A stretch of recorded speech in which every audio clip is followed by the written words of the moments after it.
अस्सलामुअलैकुम वरहमतुल्लाहि वबरकातुहू। My social media family, आप लोग कैसे हैं? मैं बिल्कुल ठीक हूँ और उम्मीद करती हूँ कि आप लोग भी बिल्कुल ठीक होंगे। तो चलिए हदीस स्टार्ट करते हैं।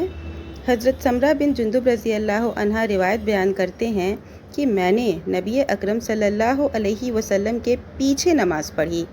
आप सल्लल्लाहु अलैहि वसल्लम ने उम्मे क़ाब रज़ी अल्लाह ताला अन्हा की नमाज़ जनाज़ा पढ़ाई, जो हालत नफ़ास में वफ़ात पा गई थीं, यानी कि नापाकी की हालत में थीं।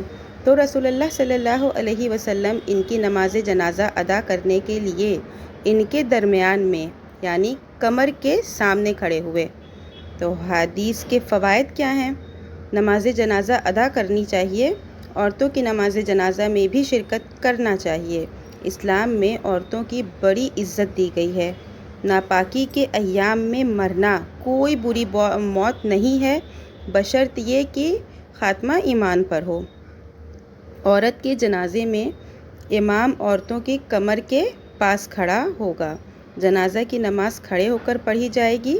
नफास वाली औरतों की भी नमाज जनाजा पढ़ी जाएगी। इमाम नमाज जनाजा में मैयत के करीब खड़ा होगा। तो हमें इस हदीस से यही पता चलता है कि अगर नापाकी की हालत में किसी औरत का इंतकाल होता है तो ये कोई बुरी चीज़ नहीं है। मौत और हयात ये अल्लाह ताला के हाथ में है।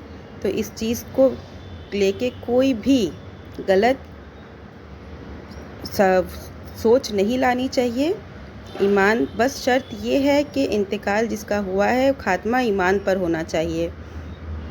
और ऐसी ही हदीसों को सुनने के लिए please do like, share and subscribe my channel. अगर आप फेसबुक पर हैं तो प्लीज़ फॉलो माय पेज। मिलते हैं नेक्स्ट वीडियो में। वालेकुम सलाम व रहमतुल्लाहि व बरकातुहू।